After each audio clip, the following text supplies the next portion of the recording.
नमस्कार दोस्तों, स्वागत है आपका एक और नए वीडियो में। दोस्तों, आपको तो पता ही है कि किस तरह से महाराष्ट्र के चुनाव पर देश भर की नजरें टिकी हुई हैं। सभी पार्टियों के दिग्गज, चाहे पीएम मोदी हो, अमित शाह हो, राहुल गांधी हो या खड़गे हो, सभी मैदान में उतर चुके हैं और रोजाना कई जगह रैलियां कर रहे हैं। पर अगर हम बात करें प्रियंका गांधी की, तो वो महाराष्ट्र की चुनावी राजनीति में काफी देर से उतरी है, मगर उतरते ही उन्होंने प्रधानमंत्री नरेंद्र मोदी और अमित शाह को ऐसी चुनौती दे दी है जिससे उनकी बोलती बंद हो गई है। पर दोस्तों, जैसा कि आप सब लोग जानते हैं कि भारतीय जनता पार्टी अक्सर भाई और बहन में लड़ाई करवाती रहती है और यह कहती रहती है कि दोनों के बीच में मतभेद है। राहुल ने अपनी भारत जोड़ो यात्रा में नहीं बुलाया, फलाना जगह पर नहीं बुलाया, पर ऐसा बिल्कुल भी नहीं है दोस्तों। प्रियंका ने आज सीधे तौर पर प्रधानमंत्री और अमित शाह को चुनौती दी है। बकौल प्रियंका गांधी, मैं चुनौती देती हूं नरेंद्र मोदी और अमित शाह को कि मंच पर खड़े होकर कह दे कि जातिगत जनगणना करवाएंगे और आरक्षण पर 50% की सीमा को हटा देंगे। राहुल गांधी यही तो कह रहे हैं और आप जानते हैं राहुल गांधी के इन बयानों को लेकर भाजपा, चाहे प्रधानमंत्री हो चाहे अमित शाह हो, लगातार झूठ बोल रहे हैं कि राहुल गांधी आरक्षण विरोधी हैं, जबकि आप जानते हैं कि राहुल गांधी ने ऐसा बिल्कुल नहीं कहा। सुनिए प्रियंका ने कैसे प्रहार किया प्रधानमंत्री नरेंद्र मोदी और अमित शाह पर, फिर मैं आगे बात करूंगी। देखिए, ये जो धरती है इसने हमेशा हमारे देश को दिशा दिखाई। यहाँ टंट्या मामा, उमाजी नायक, राघोजी भागरे जी, रानी दुर्गावती जी सब यहीं के थे। सब ऐसे महापुरुष, महान महिलाएं थीं जिन्होंने हमारे देश को दिशा दिखाई और यहाँ से हमारी जो आज़ादी की लड़ाई है यहीं से मजबूत हुई। महाराष्ट्र की धरती एक मार्गदर्शक धरती है। यहाँ का संदेश रहा है धार्मिक कट्टरता का विरोध, समानता का विचार रहा है हमेशा के लिए।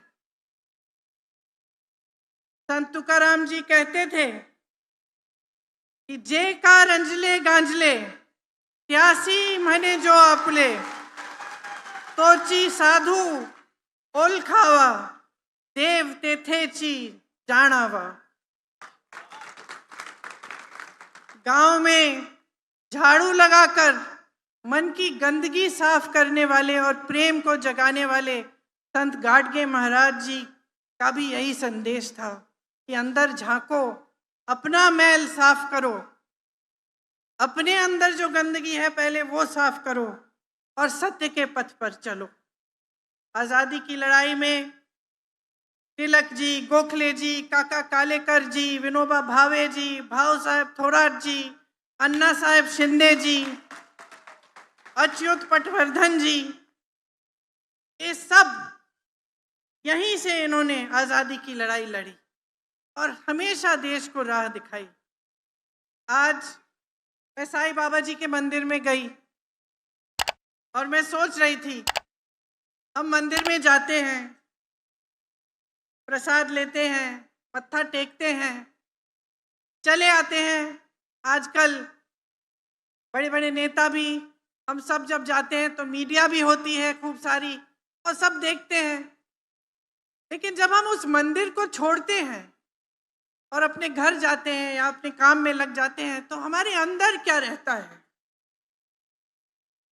जिनके सामने हमने मत्था टेका है, जिनको पूजा है, जिनका प्रसाद लिया है, उनकी बातें क्या हमारे मन में बसती हैं कि नहीं, क्या हम उनको अपने मन में रखते हैं कि नहीं।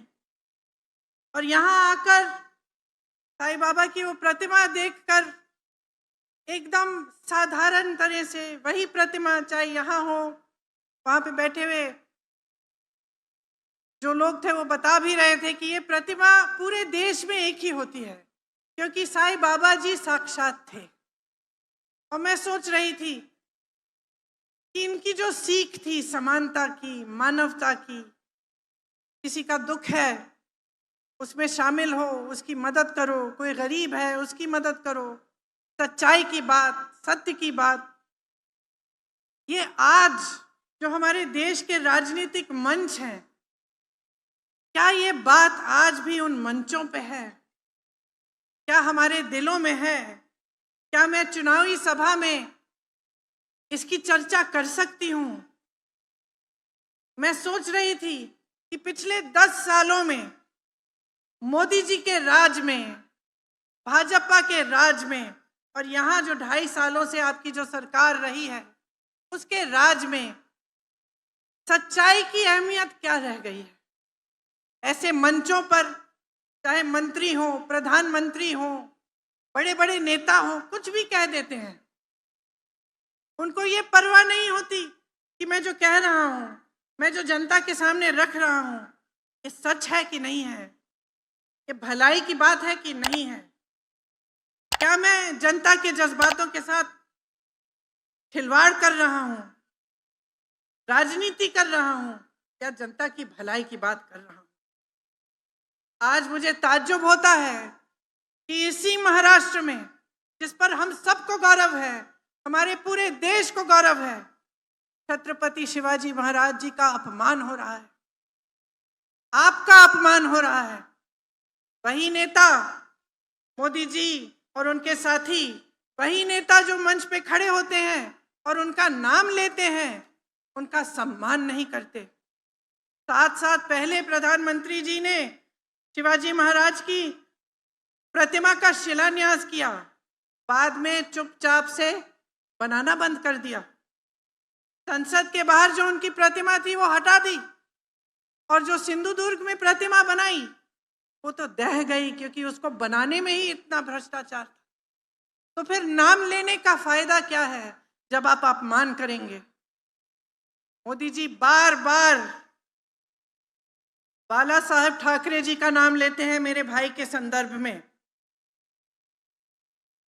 मैं राहुल जी की बहन हूं, मैं कहती हूं मोदी जी सुन लीजिए, सुन लीजिए, बाला साहेब ठाकरे जी का नाम सुन लीजिए, और ये भी सुन लीजिए कि हाँ, हमारी विचारधारा अलग थी, हाँ, हमारी राजनीतिक सोच अलग थी, लेकिन न बाल ठाकरे जी और न कांग्रेस पार्टी का कोई भी नेता, न राहुल जी, न आज का कोई भी कांग्रेस का नेता शिवाजी महाराज का अपमान बर्दाश्त करते।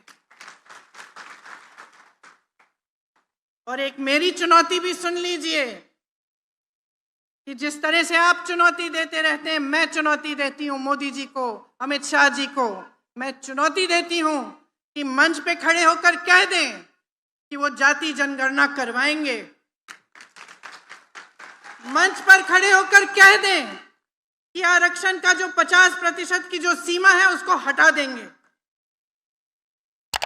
वो मंच पर खड़े होकर कहते हैं कि मेरे भाई आरक्षण के खिलाफ हैं। वो व्यक्ति जो मणिपुर से मुंबई तक जिसने यात्रा की, न्याय यात्रा की, न्याय मांगने के लिए, उस व्यक्ति के बारे में कहते हैं कि वो आरक्षण के खिलाफ है। झूठ बोलते हैं, सरासर झूठ, आपके मंचों पर खड़े होकर, ये जानते हुए कि इस इंसान ने कन्याकुमारी से कश्मीर तक पैदल यात्रा की है, न्याय मांगी है, जाति जनगणना की बात की है। इसलिए करते हैं क्योंकि डर गए। उन्होंने देखा कि ये व्यक्ति कन्याकुमारी से कश्मीर 4000 किलोमीटर चल पड़ा और मणिपुर से मुंबई चल पड़ा, और इसने न्याय मांगा, और इस व्यक्ति ने कहा कि जाति जनगणना होनी चाहिए, हमें मालूम होना चाहिए कि कौन किसकी कितनी संख्या है, क्योंकि जब तक हम जानेंगे नहीं ठीक तरह से तो तब तक सही आरक्षण कैसे देंगे। ये जानते हुए पूरी जनता के सामने ये झूठ बोलते हैं। ये महाराष्ट्र की जनता का अपमान है, ये आपका अपमान है, क्योंकि ये सत्य की धरती है। आपने हमेशा सच्चाई को पहचाना है, और सिर्फ ये नहीं, आपके साथ ये भेदभाव करते हैं। महाराष्ट्र से कितने उद्योग इन्होंने कहीं और भेज दिए। एक प्रधानमंत्री, एक सरकार की दृष्टि क्या होनी चाहिए? मेरी बहनें बैठी हैं, आप में से कुछ माताएं होंगी, 4-5 बच्चे होते हैं, किसी के 2 होते हैं, किसी के 3 होते हैं। एक माँ हमेशा समान दृष्टि से अपने बच्चों को देखती है, भेदभाव नहीं करती। और जो प्रधानमंत्री होते हैं, जो सरकार होती है, वो भी माँ समान होती है, वो भी पिता समान होते हैं। उनको भेदभाव नहीं करना चाहिए। यहाँ से महाराष्ट्र से उद्योग हटा दिए, दूसरे प्रदेशों में भेज दिए, देखिए, जब इस देश का निर्माण हुआ तो चाहे पंडित नेहरू जी थे, चाहे आपने इंदिरा जी का नाम लिया, उन्होंने बड़े बड़े उद्योग जब खुलवाए, एम्स, आईआईटी, आईआईएम जैसे संस्थान खुलवाए, इंफ्रास्ट्रक्चर बनाया, बांध बनवाए, नहर बनवाए, रिसर्च सेंटर बनाए, कारखाने बनाए, तो उन्होंने भेदभाव नहीं किया। हर प्रदेश में बने, अलग अलग चीज अलग अलग प्रदेशों में बनी। यहाँ मनमोहन सिंह जी ने मुंबई में अंतर्राष्ट्रीय वित्तीय सेवा केंद्र लगवाने का फैसला किया था। क्या हुआ? यहां से हटा के गुजरात भेजा गया। लाखों नौकरियां चली गई यहाँ की, बड़ी बड़ी इंडस्ट्री, बड़ी बड़ी कंपनियां हटाई गई। लगभग 10 लाख करोड़ का निवेश हटा यहाँ महाराष्ट्र से। 8 लाख नौकरियां महाराष्ट्र से बाहर चली गई। 6000 से ज्यादा उद्योग बंद हुए। महाराष्ट्र को कमजोर करने का प्रयास किया और आज मंच पे खड़े होकर कहते हैं कि महाराष्ट्र को मजबूत बना रहे हैं। 10 सालों से इनकी सरकार थी। आप नाम लीजिए, वेदांता, फॉक्सकॉन सेमीकंडक्टर प्रोजेक्ट सब चले गया। टाटा एयरबस का प्रोजेक्ट गुजरात गया, सैफरन का प्रोजेक्ट गया, बल्क ड्रग पार्क का प्रोजेक्ट गया। और अब स्वयं मोदी जी चुनाव के समय छोड़ के चले गए हैं विदेश। चुनाव का प्रचार खत्म नहीं हुआ, वो चले गए विदेश। आपका ध्यान भटकाने के अलावा कुछ करते नहीं है। 10 सालों से इनकी सरकार रही है, 2.5 सालों से महाराष्ट्र में सरकार रही है। वो कहते हैं, मैंने सुना उनका भाषण मुंबई में, कह रहे थे तब सरकार और थी, अब मोदी है। खुद कह रहे थे अपने बारे में, कह रहे थे कि अब आतंक नहीं है। मैं कहना चाहती हूं मोदी जी, आप अगर मिलेंगे महाराष्ट्र के लोगों से, आप मेरे यहाँ पे बैठे हुए भाई बहनों से मिलेंगे, कष्ट करेंगे उनसे बात करने की, तो आपको पता चलेगा कि मेरी बहनें कितने आतंक का सामना कर रही हैं। आपको पता चलेगा कि ये जो महंगाई का आतंक आपकी सरकार ने सबके सामने छोड़ दिया है, उसका सामना कैसे मेरी बहनें कर रही हैं। शायद पहली दिवाली होगी ये वाली जो ठीक से आप मना भी नहीं पाएंगी। आप जब मार्केट जाती हैं, दुकान जाती हैं, आदि चीजें छोड़ के आ जाती हैं। घर में कोई बीमार पड़ता है, कोई संकट आ जाता है, घबराहट होती है, पैसे कहाँ से आएंगे, घर की मरम्मत करनी पड़ती है, दिल घबराता है कि चलो ठीक छोड़ दीजिए, बाद में कर देंगे, बारिशों के बाद कर देंगे, सर्दियों के बाद कर देंगे, अभी पैसे नहीं है इसके लिए। महंगाई से जूझ रही है इस देश की जनता, तड़प रही है, खासतौर से महाराष्ट्र की जनता। कोई पूछने वाला नहीं है। चुनाव आने लगा है, 1500 रुपए का आपको बोल दिया है कि क्या उनकी जो योजना है, आपको लाडली बहन वाली योजना कह दिया कि लीजिए 1500 रुपए पकड़ लीजिए, लेकिन आपसे छीना कितना जा रहा है। हर स्तर पर आपको घर के लिए कुछ खरीदना है, खाने की चीजें खरीदनी है, गैस का सिलेंडर खरीदना है, 1500 रुपए में होगा क्या। और सोचते हैं कि चुनाव आ रहा है, 3-4 महीने पहले से हम देना शुरू कर देंगे, सारी महिलाएं हमें वोट दे देंगी। लेकिन बहनों, सतर्क हो जाओ, समझ लो कि आपके साथ क्या हो रहा है। 2.5 सालों से इनकी सरकार है, 10 सालों से केंद्र में सरकार है, अभी क्यों दे रहे हैं आपको? पहले क्यों नहीं सोचा? जब आप गैस सिलेंडर के लिए आप मांग करते थे कि इसको कम महंगा करो, इसका दाम कम करो, तब क्यों नहीं किया?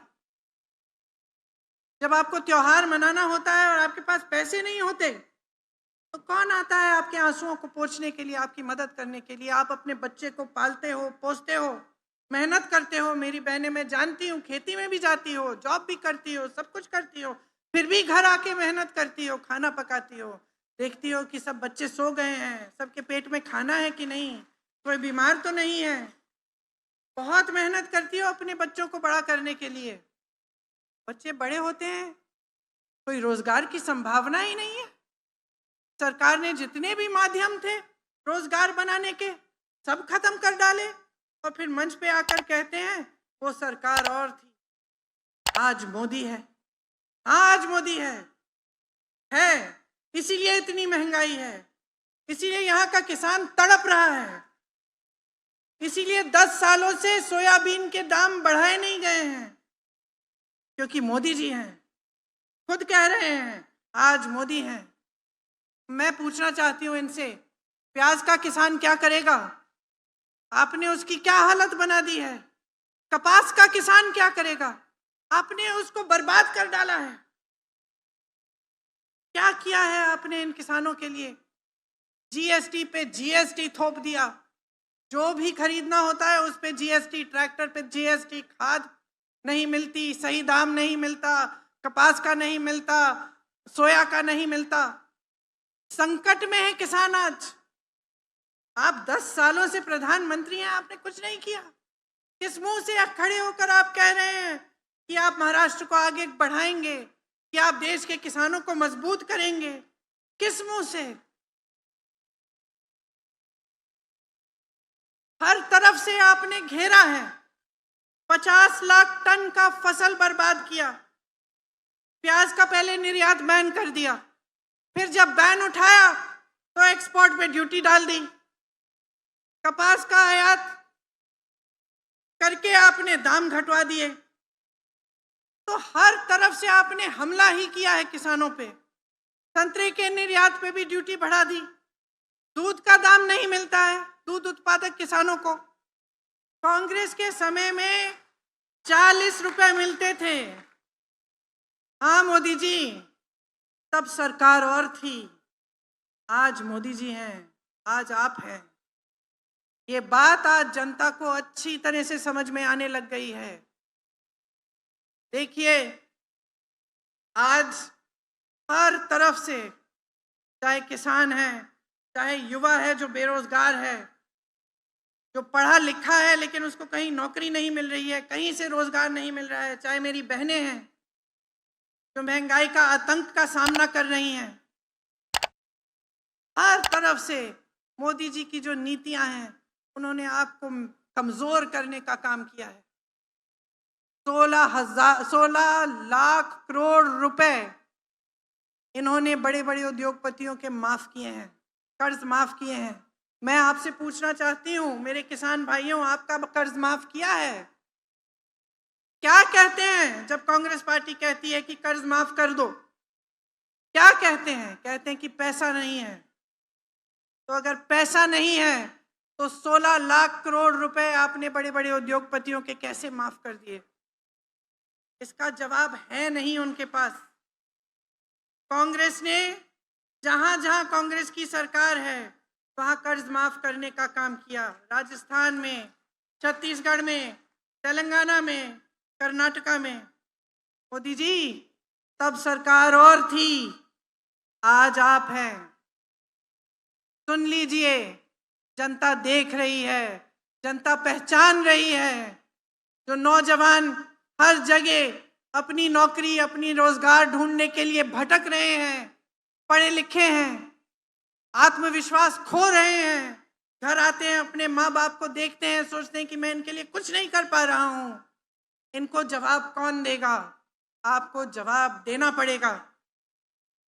मोदी जी की सरकार को जवाब देना पड़ेगा और यहाँ महाराष्ट्र की सरकार को जवाब देना पड़ेगा कि आपके रोजगार यहाँ से दूसरे प्रदेशों में क्यों भेजे इन्होंने। आज 2 लाख सरकारी पद खाली हैं, इनको भरने का कोई काम नहीं किया गया है। युवा बेरोजगार हैं, पद खाली हैं, आप उसको भी नहीं कर रहे हो, आप उन्हें भी नहीं भर रहे हो। सबसे ज्यादा आत्महत्या महाराष्ट्र के युवाओं में है, पूरे देश भर में। शर्म की बात है, इतना गौरवशाली, इतना महान प्रदेश, इतने कर्मठ लोग, ऐसे लोग कि जहां भी जाते हैं प्रदेश का नाम रोशन करते हैं। मैं दिल्ली में मिलती हूं लोगों से, महाराष्ट्र के लोग होते हैं, एकदम मुझे पता चल जाता है काम करता है ये आदमी, इसमें वो ऊर्जा है, काम करना चाहता है, आलसी नहीं है। ऐसे लोगों को बर्बाद करना है। यही इनकी नीति है, यही इनकी राजनीति है, यही इनकी विचारधारा है कि किस तरह से आपको बांटा जाए, या धर्म के नाम पर या जाति के नाम पर किस तरह से बांटा जाए, किस तरह से आपका ध्यान भटकाया जाए ताकि ये लोग आगे बढ़ें। संविधान की बात करते हैं, संविधान की धज्जियां किसने उड़ाई है इस प्रदेश में? संविधान कहता है कि जनता के हाथों में सबसे बड़ा औजार है, सबसे बड़ी शक्ति है। क्या है ये शक्ति? ये शक्ति आपका वोट है। संविधान कहता है कि अपने वोट के द्वारा आप अपनी सरकार चुनेंगे।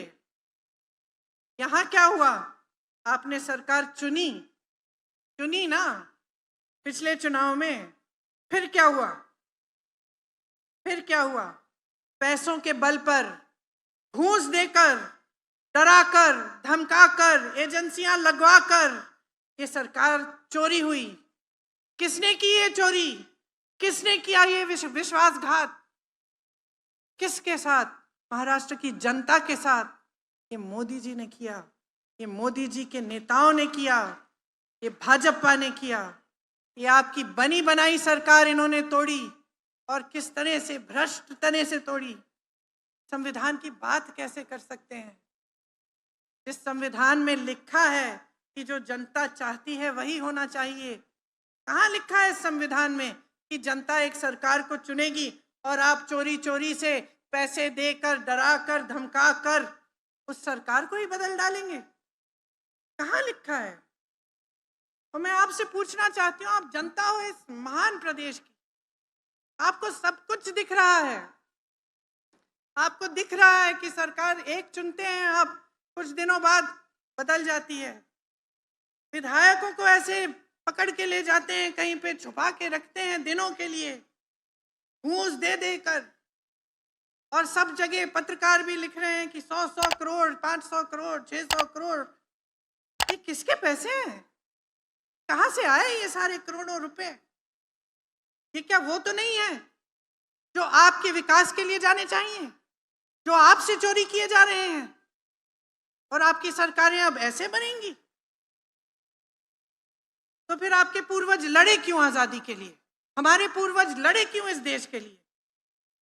शहीद क्यों हुए इस देश के लिए? ताकि इस देश के संविधान का चकनाचूर बना दे कोई, पैसों के बल पर, धन के बल पर।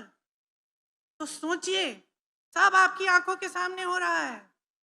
आपकी नौकरियां छीनी जा रही हैं, यहाँ से इंडस्ट्रीज दूसरे प्रदेशों में भेजी जा रही हैं, खाली पद भरे नहीं जा रहे हैं, नौजवान बेरोजगार हैं, बहनें कुछ खरीद नहीं पा रही हैं।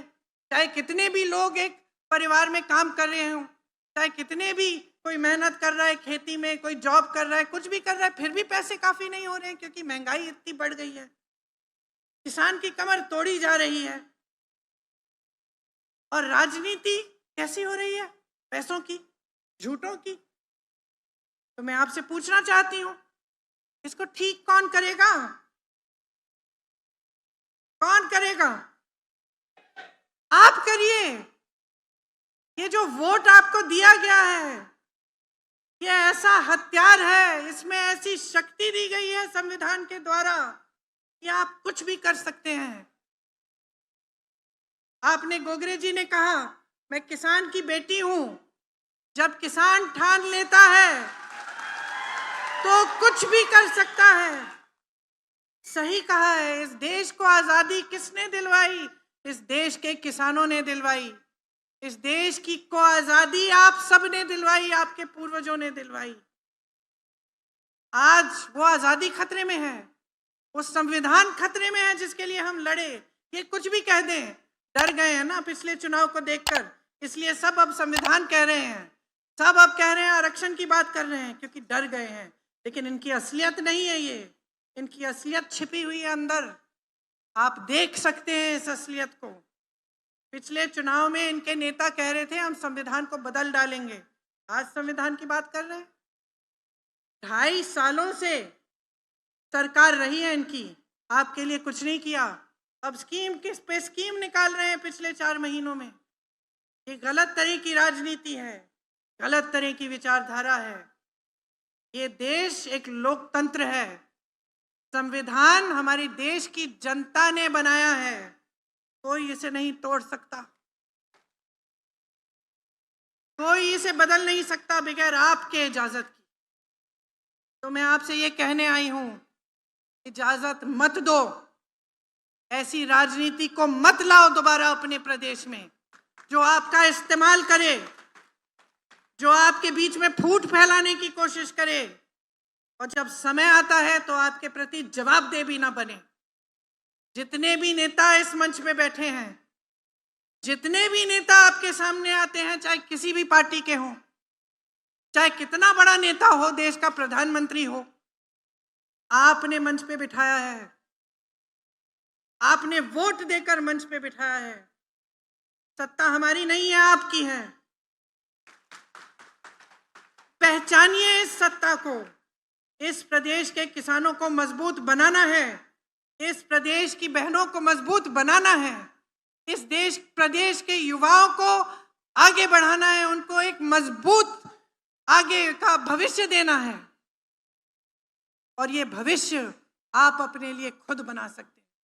अगर आप सही राजनीति को चुने, अगर आप सही नेताओं को चुने, आप अपनी राजनीति में ये डिमांड करें, ये मांगे कि हमें सच्चाई चाहिए, हमें जवाबदेही चाहिए, हमें काम चाहिए, हमें विकास चाहिए, हमें अपना हक चाहिए।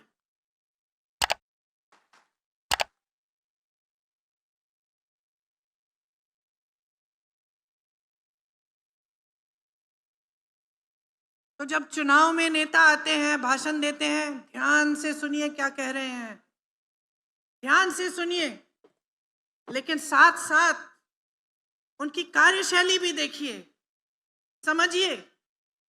कांग्रेस के कितने प्रदेश हैं आज, जहां जहां कांग्रेस की सरकार है, कांग्रेस ने चुनाव से पहले गारंटियां दी, चुनाव के खत्म होते ही जैसे ही सरकार बनी, पहले दिन से गारंटी शुरू हो गई। और यहां 2.5 सालों से सरकार है, चुनाव के 3-4 महीने पहले ले आए अपनी लक्ष्मी वाली योजना, लाडली बहना वाली योजना, जिससे आपको 1500 रुपए पकड़ा रहे हैं। तो 2.5 सालों के लिए तो नहीं किया। कांग्रेस की सरकारों को देखिए, शुरू से जब से सरकार बनती है, छत्तीसगढ़ में मुझे याद है 24 घंटे के अंदर अंदर किसानों के कर्ज माफ करने का काम शुरू हो गया। ये लोग क्या कहते हैं, पैसे नहीं है। तो हम यहां पे भी, इस चुनाव में भी कांग्रेस पार्टी और महाअगाड़ी योजना नहीं, महाविकास अघाड़ी, माफ करिए, महाविकास अघाड़ी, हम लोग कह रहे हैं कि हमारी कुछ गारंटियां हैं। ध्यान से इन गारंटियों को सुनिए। महिलाओं को हम हर महीने 3000 रुपए देना चाहते हैं, और बस की जितनी भी यात्राएं हैं प्रदेश में वो मुफ्त होंगी। अब आप पूछ सकते हैं कि ठीक है, आपने कह दिया, हमें कैसे मालूम, आप करेंगे। साथ में देखिए, कर्नाटका में हो रहा है। तो आपको ये भी देखना है कि ये लोग जो कह रहे हैं कहीं पे कर भी रहे हैं, हम कर रहे हैं। तो एक तो ये गारंटी है। दूसरी कि हम जातिगत जनगणना करवाएंगे और 50% आरक्षण की सीमा हटाएंगे। इसके लिए मैंने कहा कि मेरे भाई राहुल गांधी जी ने देश भर में यात्रा की है, और हम करके दिखाएंगे आपको। एक और गारंटी है कुटुंब रक्षा।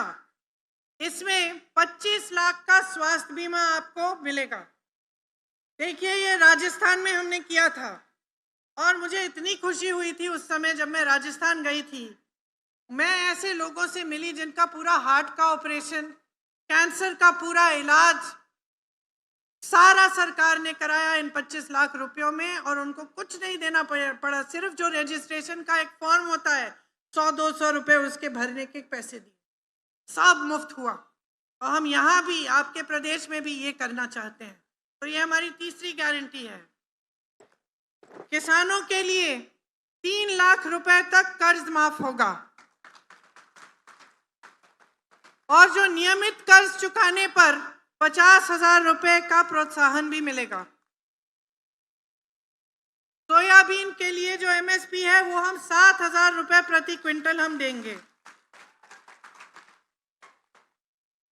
कपास के लिए भी सही एमएसपी मिलेगी आपको।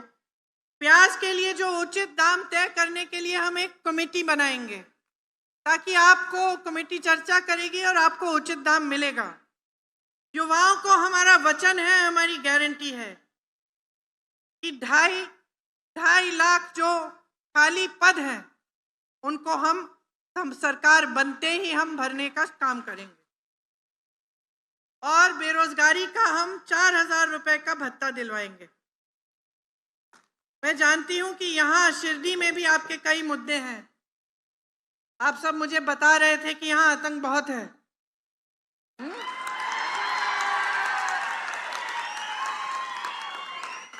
मोदी जी को सुनना चाहिए ये कि डराया जाता है, धमकाया जाता है आपको, डरो मत। ये मेरे भाई हर जगह कहते हैं डरो मत, खड़े हो जाओ, वोट आपका हथियार है, निडर हो जाओ, अपना वोट डालो, हमारे उम्मीदवारों को जिताओ और देखना कहां जाती है ये दहशत। आप याद रखिए, जो डराता धमकाता है ना,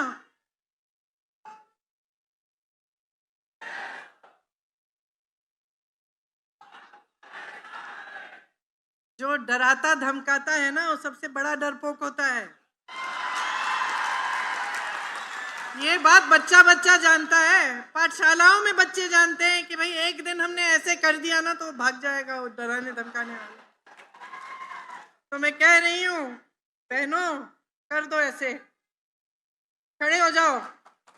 बहुत हो गया है, बहुत विश्वासघात हो गया है, बहुत झूठ दिखा दिया आपको, बहुत झूठ बोल दिए हैं, बहुत गलत तरह की राजनीति चल पड़ी है। सही कर दो, एक ऐसी राजनीति लाओ, ऐसी सरकार लाओ जो आपके लिए दिन रात एक करे, काम करे, आपके प्रदेश को आगे बढ़ाए, आपका सम्मान रखे, आपका गौरव बनाए। ऐसी सरकार लाओ जिसकी स्कीम आपके लिए हो, बड़े बड़े उद्योगपतियों के लिए नहीं। सब चीजें अडानी जी को पकड़ा दी। ये कैसी राजनीति है, कैसी सरकार है? आज यहाँ पे आपकी इंडस्ट्री नहीं है, मेडिकल और इंजीनियरिंग कॉलेज भी नहीं है। मैंने सुना है कि पर्याप्त बिजली भी नहीं मिलती। अभी मैं आ रही थी, ये सड़क तो ठीक लगी लगभग, लेकिन सुना है कि पूरे इलाके में सड़कें टूटी हैं। तो इतनी सारी समस्याएं हैं।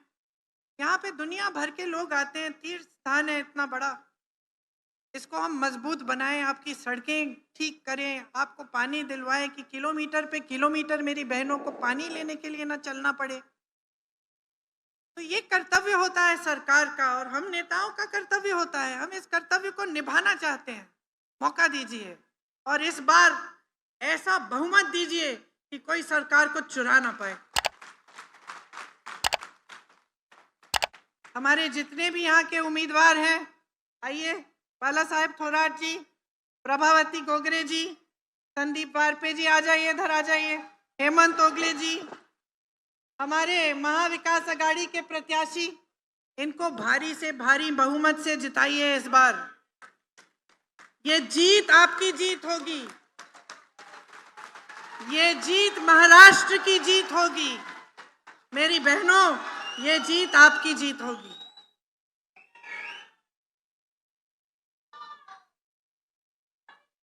आप सबने बड़ी ध्यान से मेरी बातें सुनी हैं। चुनाव के दिन भी याद रखना कि मैं क्या कह के गई, और जो मैंने कहा है उसका आप अपने आप आंकलन करिए, अपने आप देखिए कि आसपास के प्रदेशों में जहां कांग्रेस की सरकार है वहां ऐसे वाकई काम हो रहे हैं कि नहीं। आपको खुद पता चल जाएगा और उस आधार पर अपना वोट दीजिए, डट कर वोट दीजिए, महाविकास अघाड़ी को जिताइए।